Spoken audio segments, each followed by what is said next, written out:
Hoy quería reflexionar con vosotros sobre un tema importante. ¿Por qué es conveniente en este momento, en esta situación actual de la psicología clínica en España, estudiar y profundizar sobre la terapia de aceptación y compromiso? Veamos cuál es la situación que hay en este momento en la psicología clínica en España. En la psicología clínica en general hay muchísimas orientaciones. Son un tremendo campo amplísimo de orientaciones que no se hablan unas con otras, que se odian y que se critican. Sin embargo, en el campo académico no es así. En el campo académico lo que impera de una manera tremenda y de una manera absolutamente preponderante es la terapia cognitivo-conductual. ¿Por qué es así? Porque es la terapia que tiene más base experimental y más base teórica.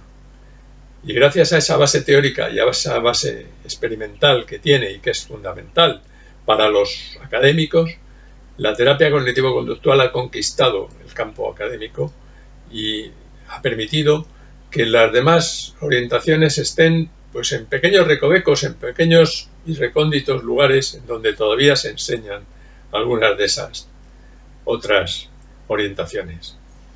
Pero veamos lo que pasa en la práctica. En la práctica la cuestión es diferente.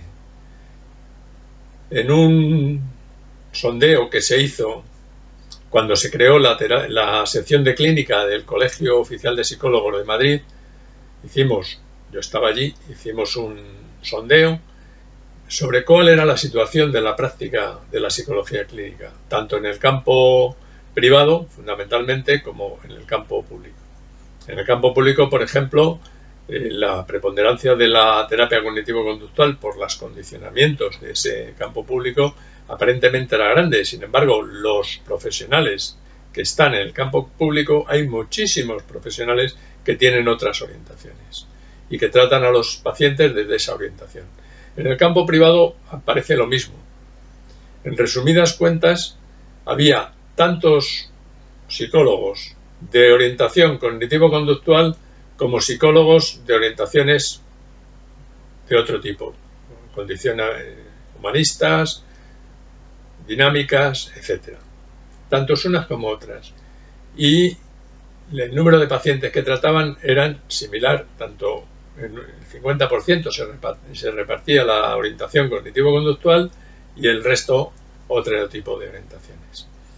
Hay un fenómeno que yo vengo observando, no tengo datos basados sobre este tema, pero observo que muchos psicólogos cuando acaban la carrera e incluso hacen el máster se quedan con una cierta insatisfacción, les falta algo. Hay temas que la terapia cognitivo-conductual trata de una manera muy ligera o realmente incluso muy superficial, y quieren conocer esas otras terapias que aparentemente tratan esos temas con más profundidad y están más centradas en esos otros temas. En este aspecto, con estas dos características, una en el campo académico, donde hay una preponderancia de la terapia cognitivo-conductual, y en el campo práctico, en donde esa preponderancia no es tal, la terapia de aceptación y compromiso puede suponer un salto cualitativo en la práctica de la psicología clínica y también en el campo teórico. Y puede serlo por dos razones fundamentales. Porque tiene una base científica rigurosa y experimental también, y porque hace unas aportaciones tremendas en el campo de ampliación de dónde se aplica la terapia cognitivo-conductual, dónde se puede aplicar esta terapia académica, de esta terapia científica. Se puede aplicar a muchísimos campos que no se estaban tratando profundamente antes. La base científica de la terapia de aceptación y compromiso es la teoría de los marcos relacionales, que se encuadra dentro del conductismo radical. El conductismo radical es el que considera que los pensamientos, las sensaciones, las emociones son conductas. No es algo que tengamos en el cerebro, sino que son conductas que nosotros hacemos. En esa línea, Skinner, hizo la propuesta de que el pensamiento y el lenguaje se adquirían por medio del condicionamiento operante. Sin embargo, Chomsky le hizo una objeción importante, y es que si el condicionamiento operante se aplicaba como tal como proponía Skinner, realmente era necesario un tiempo grandísimo para que la persona fuera capaz de adquirir el lenguaje. Un tiempo que no se daba y que no se estaba dando en la adquisición del lenguaje. Y por eso hizo otras propuestas Chomsky, y esa discusión la ganó por el silencio de Skinner. Ha habido alguna discusión, algún intento de contestar a esta objeción de Chomsky, pero realmente el ganador de aquella discusión fue Chomsky. Sin embargo, en los años 70 del siglo pasado ya se descubrieron un tipo de condicionamiento que hasta ese momento no se había visto, y son los condicionamientos implícitos, los condicionamientos derivados. Cuando se hace un determinado condicionamiento entre uno o varios estímulos,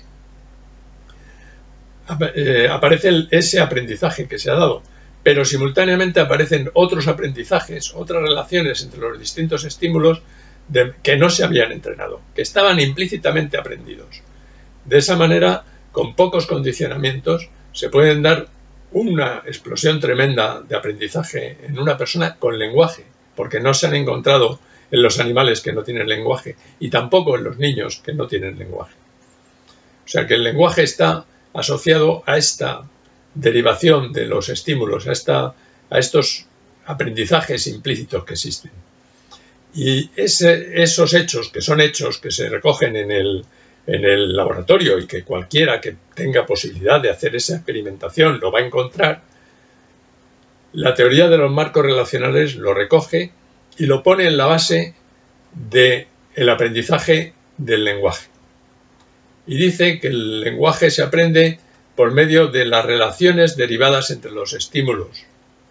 Es la base del lenguaje. Y de esa teoría se deriva la terapia de aceptación y compromiso. Y la terapia de aceptación y compromiso no solamente tiene esa base teórica que está fundamentada en la teoría de los marcos relacionales, sino que también tiene un compromiso grandísimo en demostrar que las técnicas y las aplicaciones que realiza son eficaces. Y por eso ha dado lugar a una explosión tremenda de la experimentación en muchísimos campos. Se ha dado en el campo social, en el campo de la educación, en la clínica, en cualquier tipo de trastorno que se dé y que se haya visto, en el autismo, en el aprendizaje de los niños, etcétera, etcétera, en la psicosis. Hay cualquier campo que se nos pueda ocurrir, en este momento está siendo experimentado por alguien, están experimentándolo y están intentando demostrar que la terapia de aceptación y compromiso tiene algo que aportar ahí. Y las aportaciones no solamente son, como hemos dicho, el tratar el pensamiento y la emoción como conductas, sino que lo hace también aportando otras formas distintas de abordar estos pensamientos y esta emoción. En la emoción, y como el propio nombre de la terapia lo dice, nosotros hemos estado hablando del control, pero la terapia de aceptación y compromiso aporta la aceptación. ¿La aceptación para qué? Nosotros aceptamos la emoción, la sentimos plenamente esa emoción, nos abrimos a vivirla plenamente, pero no dejarnos llevar por ella. Porque yo esté cabreado con mi jefe, no tengo que insultarle, no me conviene. Me conviene mantener las formas y me conviene ver y resolver el problema de una manera amigable, por las razones claras y evidentes. Pues esa aceptación de la emoción en función de lo que nos interesa a largo plazo, de los valores que tenemos, es algo peculiar y de la terapia de aceptación y compromiso y que lo aporta. En el campo del pensamiento, el campo del pensamiento ha sido tratado por las terapias cognitivas y por las técnicas cognitivas. ¿Qué pretenden las técnicas cognitivas? Pretende que nosotros pensemos de una manera racional, lógica, y que se acerque y que se acoja y que se ajuste a la realidad. ¿Qué propone la terapia de aceptación y compromiso? La terapia de aceptación y compromiso mira el pensamiento desde el punto de vista funcional, es decir, ese pensamiento que nos lleva a realizar. Podemos tener un pensamiento y dejarnos llevar por él. Yo me he enfadado con mi jefe y me voy a hacer esto y esto con mi jefe y lo hago. O podemos pensar lo que queramos y hacer otra cosa diferente. Si nosotros cambiamos la función del pensamiento, lo que el pensamiento nos lleva a realizar, el pensamiento cambia. Y esto es algo propio de la terapia de aceptación y compromiso. No solamente trata la emoción y el pensamiento, sino que trata otros temas que en la terapia cognitivo-conductual clásica estaban tratados, digamos, de una manera superficial, no con una profundidad grande, como el yo, la conciencia plena, la espiritualidad, la compasión, el perdón. Hay muchísimos campos que la terapia cognitivo-conductual clásica no ha tratado, porque quizá le faltaba la base teórica que le permitía hacerlo. Y sin embargo, la terapia de aceptación y compromiso lo puede tratar y puede experimentar con ello.